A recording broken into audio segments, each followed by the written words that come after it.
जिसका महल्लात ही में जले, चंद लोगों की खुशियों को लेकर चले, वो जो साए में हर मसलहत के पले, ऐसे दस्तूर को सुबह बेनूर को मैं नहीं मानता, मैं नहीं जानता।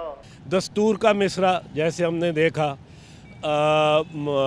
फिर वतन का चेहरा खून से धो रहे हो और बगिया लहू लुहान फ़ौजी एक्शन पे, फिर जुल्फ़िकार अली पे जो उसने नज़में लिखी छोड़ के ना जा, और ऐन फिर ज़ियाउल हक़ के वक्त ज़ाब्ता जिस तरह लिखी, ज़ियाउल हक़ के वक्त जुल्मत को ज़िया जिस तरह लिखी, बेनज़ीर के आने पे डरते हैं बंदूकों वाले एक निहत्थी लड़की से।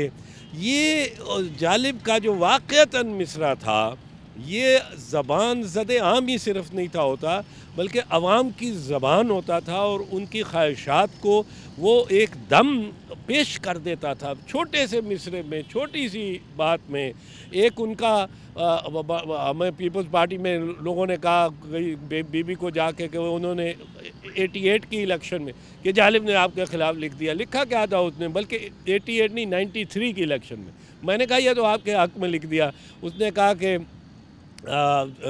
दिन वही हालात हैं फ़कीरों के, दिन फिरे हैं फ़कत वज़ीरों के, हर बिलावल है देश का मखरूज़, पाँव नंगे हैं बेनज़ीरों के। मैंने कहा बीबी ये तो आपको हर झोंपड़ी में बिठा दिया, वहाँ से वोट निकलेंगे, नंगे पाँव लेके आएगी और वो वोट करेगी, छोटे छोटे भी।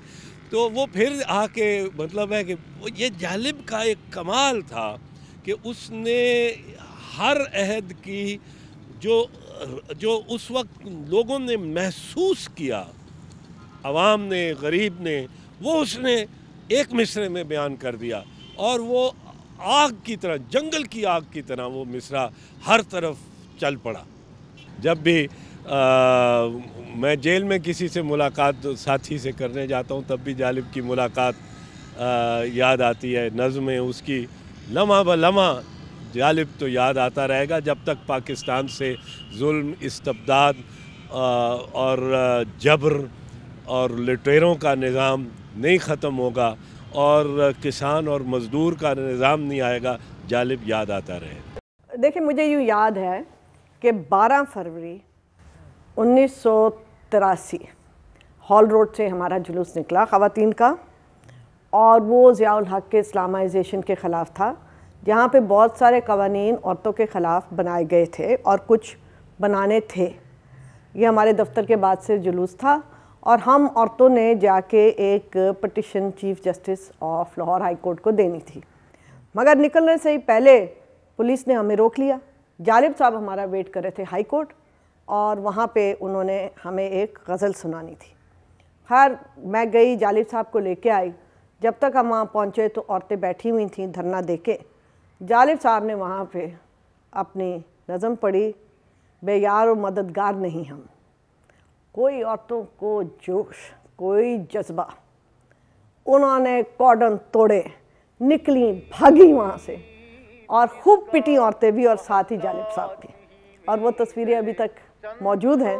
और फिर जालिब साहब ने ये नज़म लिखी, पिटे सड़क के बीच वाली नज़म।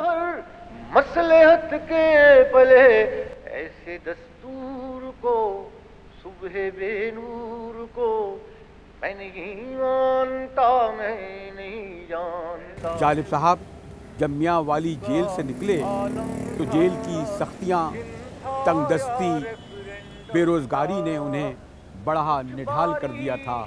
कभी एक अस्पताल में होते, कभी दूसरे अस्पताल में, लेकिन उसके बावजूद मुझे अच्छी तरह याद है कि जनरल ज़ियाउल हक़ ने रेफरेंडम कराया तो एक बार फिर इसी प्रेस क्लब में हज़ारों लोगों के सामने जालिब साहब ने अपनी एक और तारीख़ी नज़म पढ़ी, जिन था या रेफरेंडम था। शहर में हू का आलम था, शहर में हू का आलम था, जिन था या रेफरेंडम था। शहर में हू का आलम था, जिन था या रेफरेंडम था, पै थे दीवारों में लोग,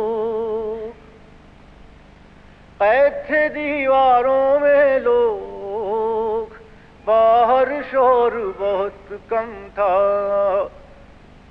बाहर शोर बहुत कम था, शहर में हूँ का आलम था, जिन था या रेफरेंडम था। कुछ बारिश बारिश से चेहरे थे और ईमान का मातम था, शहर में हूँ का आलम था, जिन था या रेफरेंडम था। कुछ बारिश से चेहरे थे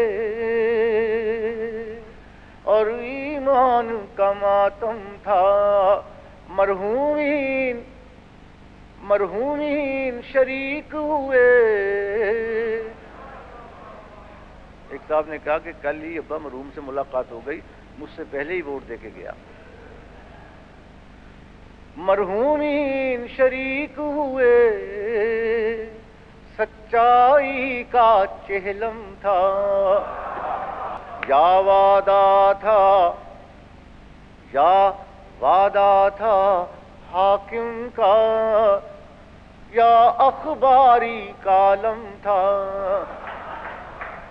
शहर में हूँ का आलम था, जिन था या रेफरेंडम था। जनरल ज़िया-उल हक की आमरीत भी अपने इख्तिताम पर पहुंची और फिर पीपल्स पार्टी की हुकूमत एक तवील जद्दोजहद के बाद बरसर इक़्तिदार आई। बेनज़ीर भुट्टो प्राइम मिनिस्टर यानी वज़ीर आज़म बनी। आम ख्याल यही था कि इतनी तवील जद्दोजहद के बाद पाकिस्तान पीपल्स पार्टी पाकिस्तान के अवाम को वाकई वो मंशूर देगी जिसका उन्होंने नारा लगाया था। जालिब साहब उन्हीं दिनों इस्लामाबाद जाते हैं और हमारे दोस्त चौधरी एहतियात हसन के ऑफ़िस में जाते हुए कहते हैं, चौधरी साहब लोगों के काम नहीं हो रहे। चौधरी साहब जो जालिब साहब के बड़े दोस्त थे और हैं, कहते हैं हमें कुछ वक्त दें। जालिब साहब कहते हैं हम तो वक्त दे देंगे, लेकिन कहीं आप ही पर वक्त ना आ जाए।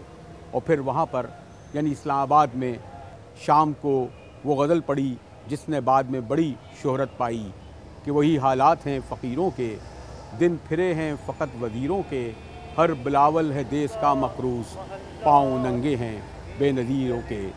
बेनज़ीर भुट्टो की हुकूमत भी 18 माह होते ही रुखसत हुई और फिर मियाँ नवाज शरीफ इक़्तिदार में आ गए।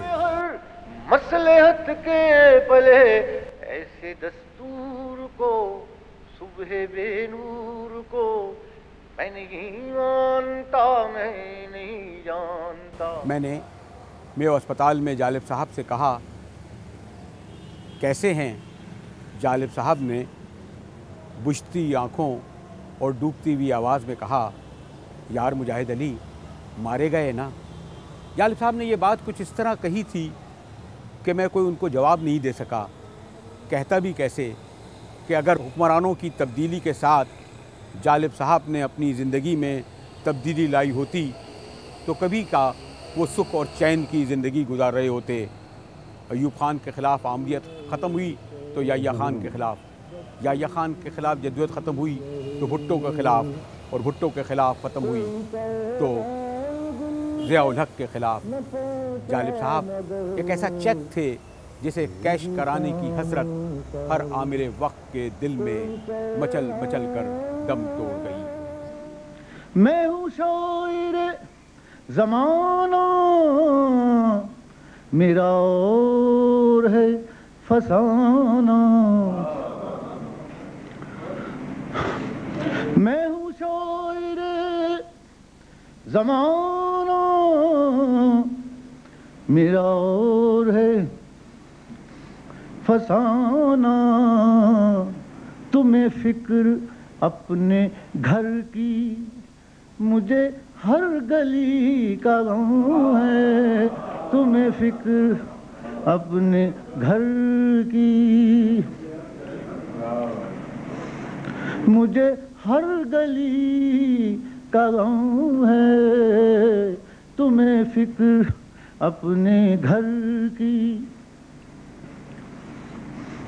रुखे मुफलिसों पे जालिब है अज़ल से जिसके साए, उसी बेकसी का गम था, उसी बेकसी का गम है, तुम्हें शेर की पड़ी है, मुझे आदमी का गम है।